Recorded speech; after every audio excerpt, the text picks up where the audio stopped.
Muito bem. Vamos mudar de assunto? A Justiça dos Estados Unidos negou uma liminar apresentada pela Rumble contra o ministro Alexandre de Moraes. Por outro lado, disse que a plataforma não precisa cumprir as medidas determinadas pelo Supremo Tribunal Federal. A Janaína Camelo tem mais informações. Janaína, o que diz a justiça norte-americana? Por um lado ela nega a liminar, mas por outro lado diz, eu nego a liminar porque não precisava dar, vocês não têm que cumprir. Eu não entendi muito bem a decisão. Pois é exatamente isso que você disse, Capês, né? Ela dá dois lados ali numa mesma moeda, ela nega a liminar, mas também diz aí que a plataforma também não precisa aí seguir essas determinações do ministro aqui do STF. Então, a juíza que analisou esse caso, que analisou essa liminar e negou essa liminar, ela disse o seguinte, que ela negou porque não foram apresentadas ali na acusação provas ou justificativas que levasse a Justiça dos Estados Unidos a analisar ali uma determinação da Justiça do Brasil, né? Ela disse ali, a Justiça norte-americana somente poderia analisar se houvesse uma determinação de execução dessa determinação da Justiça brasileira nos Estados Unidos. Então, só lembrando que essa determinação do ministro Alexandre de Moraes de suspender as atividades da plataforma de vídeos Rumble foi apenas em território brasileiro. E aí a juíza também esclareceu o seguinte, Capês, que uma eventual apreciação da matéria também dependeria da prévia determinação de que o tribunal norte-americano tem jurisdição para julgar uma disputa contra uma autoridade como o ministro do Supremo Tribunal Federal e também deveria ser necessário haver uma prévia notificação aí internacional do ministro. Bom, só lembrando que essa liminar, ela se referia ao seguinte, ela pedia que a Justiça dos Estados Unidos a garantisse ali que essa decisão do ministro aqui no Brasil não fosse cumprida até que uma outra ação que as empresas, tanto a Rumble como a empresa Trump Media, entraram na Justiça dos Estados Unidos acusando o Alexandre de Moraes de censura, né, com relação às determinações dele com relação à plataforma de vídeos Rumble, né, dizendo que ele está aí atentando contra a liberdade de expressão nos Estados Unidos. Essa ação nos Estados Unidos, ela está sendo defendida com relação ao ministro Moraes pela Advocacia Geral da União, em parceria aí com o Escritório Internacional com competência para atuar na Justiça norte-americana, Capês.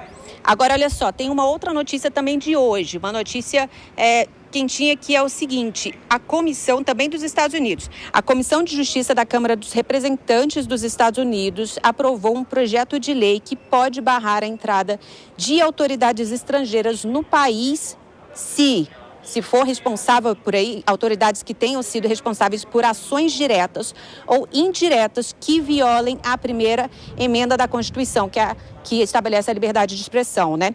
Contra cidadãos norte-americanos que estejam no país. Ou seja, esse projeto de lei não cita nenhuma autoridade específica, mas poderia acabar impactando, por exemplo, o ministro Alexandre de Moraes com relação a todas essas determinações que ele tem tomado, não só com relação ao Rumble, mas também relembrando o caso do X do ano passado, né?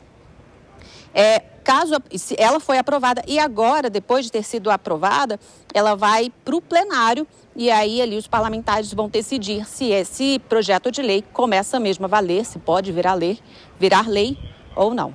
Capês? Muito obrigado, Janaína Camelo, aí diretamente de Brasília, trazendo informações importantes aqui para o debate do Linha de Frente. Muito bem. Meu querido Diego Tavares, duas questões. Primeiro, o que a Rumble, não é o Rambo do Stallone. Filme, né? Rumble. A Rumble, a plataforma, alega o seguinte, para o cumprimento de uma ordem da Justiça brasileira, não basta o Supremo Tribunal Federal enviar diretamente um e-mail. Tem que ser uma carta rogatória ou então um pedido nos termos dos tratados internacionais que vai para o Ministério da Justiça. O Ministério da Justiça conta com o Ministério das Relações Exteriores para falar com... Enfim, tem todo um trâmite e esse trâmite precisa ser obedecido. A juíza nega liminar, mas nega uma liminar dizendo assim, eu nego a liminar porque você não precisa obedecer. Exato. Então, mais ou menos, é como se tivesse concedido a liminar. É isso que a gente precisa entender. Exato, Capesi. E a questão, à luz do direito, parece bem óbvia. Existe um princípio da soberania. As decisões judiciais brasileiras, elas têm validade onde? No Brasil. Assim como as decisões judiciais norte-americanas só têm validade nos Estados Unidos da América. E aí sim, como você narrou muito bem aqui, existe um rito para que decisões de um país sejam cumpridas no outro. Se o ministro Alexandre de Moraes proferiu uma decisão que pretendia um efeito nos Estados Unidos e sem obedecer esse rito da expedição de uma carta rogatória para que um órgão de jurisdição americano cumprisse a decisão, basta que as empresas, de fato, não cumpram essa decisão. O ministro Alexandre de Moraes, ele tem o poder de cessar a atividade da plataforma aqui no Brasil. Nos Estados Unidos, não. Aí, claro, aí abre-se aquele novo debate, como o meu colega Rodolfo Maris já levantou aqui, a respeito da existência ou não de um representante da plataforma no Brasil. A legislação brasileira exige que essas empresas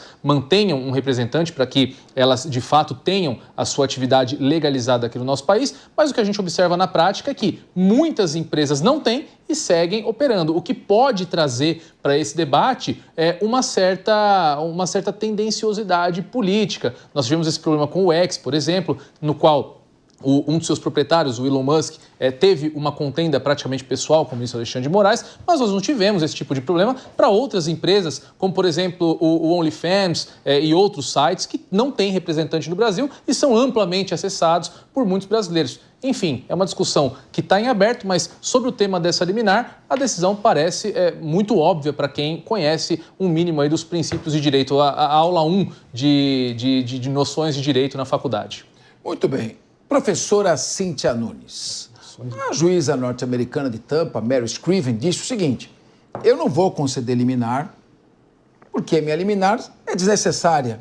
Basta você não cumprir, você está autorizado a não cumprir a decisão. Então, é meio que não concedeu uma liminar, mas meio que concedendo, isso que eu não entendi. Eu, de fato, quando fui ler sobre essa questão hoje, no primeiro momento eu falei, eu acho que tem duas notícias contraditórias, também achei um pouco estranho. Mas a realidade é que é só uma questão de soberania, né? O que ela disse? E se eu não li errado, ela disse o seguinte, a questão do mérito eu vou avaliar depois, mas de fato, como aqui para o nosso país, né? No caso lá nos Estados Unidos, há uma decisão tomada por uma autoridade judiciária estrangeira, no caso brasileira, não vai surtir efeito nenhum, a não ser que se tratasse de decisão que observasse questões previstas em tratados internacionais, e isso acontecesse, então, de fato, a autoridade, ninguém nos Estados Unidos seria obrigado a cumprir. Mas, por outro lado, também a decisão do ministro Alexandre de Moraes, ela tem efeito, eficácia também apenas dentro do território nacional. E assim, eu não conheço a afirmação aqui que o meu colega de bancada trouxe acerca de nós termos outras empresas multinacionais que não contemplam representantes no Brasil, mas, de fato, nesse caso específico, partindo do princípio da legalidade, se não há um representante constituído, de fato, a empresa não pode operar. Sem entrar no mérito, quando falou da Robo, eu nem sabia, até brincando aqui, nessa batatinha Robo, eu nem sabia exatamente, né, Rufus? Eu não sabia nem exatamente do que se tratava, fui procurar para me informar do que é isso. E, basicamente, é uma plataforma de conteúdo político. Aí a gente volta para uma outra discussão. Tudo aquilo que tem envolvido questões políticas e liberdade de imprensa tem sido discutido muito de forma visceral.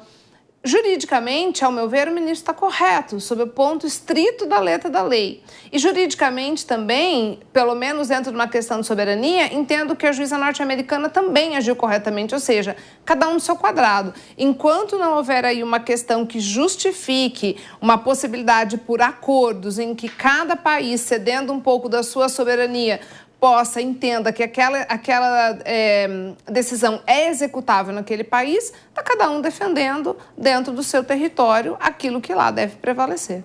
Sim. Então, Ana Beatriz Hirsch, significa que ordens vindas do Brasil para derrubar da plataforma o acesso de pessoas que estão nos Estados Unidos usando essa plataforma, ainda que cheguem até o Brasil, não precisam ser cumpridas. É isso que foi decidido.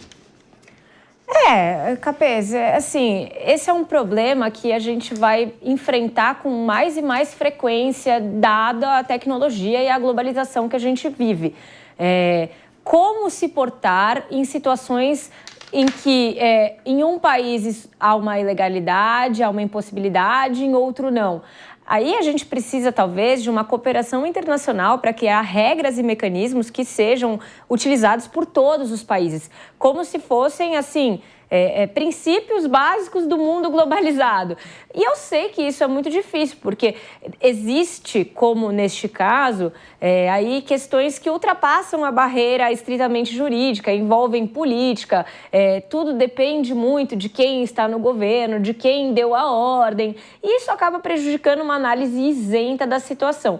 De todo modo, eu não vejo como escaparmos de mais e mais casos como esse, e nós precisamos criar algum tipo de organização internacional capaz de regular isso de uma forma que seja exequível pelo mundo todo. Rodolfo Maris. Capês, a gente precisa entender de fato o que é o Rumble, né, cara? Esse Rumble, do jeito que a galera fala, se trata de é como se fosse um YouTube, só que extremamente americano. Não tem uma tradução para o português, você tem que fazer seu cadastro lá e, teoricamente, você teria que morar nos Estados Unidos. Até que em 2023 eles abriram para quem morava aqui no Brasil também. E há uma permissão para essa conta. E essa plataforma virou um campo de migração para pessoas que tinham seus canais banidos aqui no Brasil. Pessoas que falavam de política e que, teoricamente, eram pessoas de direita. Essas pessoas que tiveram seus canais banidos ou de alguma forma suspensos, porque estavam falando coisas que o STF desaprovava, eles migraram para essa plataforma e continuaram falando, disseminando ali as suas coisas, os seus conteúdos nessa plataforma. O que nós estamos vendo é uma tentativa de sanar de uma vez por todas a questão de que o que você fala, você também vai ser responsabilizado, ou o que você falar, você pode ser responsabilizado por isso.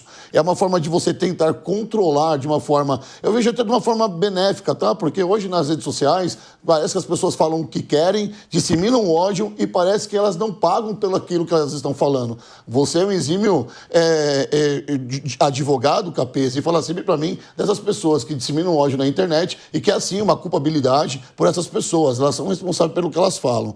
Fato é que o Rumble não opera no Brasil e não tem, de fato, o seu escritório no Brasil como tinha um Twitter, por exemplo. O ministro Alexandre de Moraes, naquele embate com o Twitter aqui, ele fez questão de colocar as questões práticas e pragmáticas da lei do Brasil para que elas fossem cumpridas. E, de fato, elas foram cumpridas. Você não vê mais o Twitter da forma como era há um ano atrás. E essa tentativa de colocar o Rumble na mesma casinha está dando certo. E é uma forma da gente progredir dentro da comunicação. Eu não vejo com maus olhos o que está acontecendo. Eu vejo de uma forma muito positiva, porque pessoas precisam ser responsabilizadas pelo ódio que elas disseminam nas redes sociais. Muito bem. A questão é fazer a diferença entre o que é divulgação de ódio, de crime, de incitação ao crime, de ofensa à honra das pessoas e criar mecanismos mais rápidos para que essas pessoas sejam punidas e simplesmente o que é fake news. Sim. O Palmeiras é campeão mundial ou não? Não, claro que não. Eu acho que é. Então, um de nós está cometendo fake news.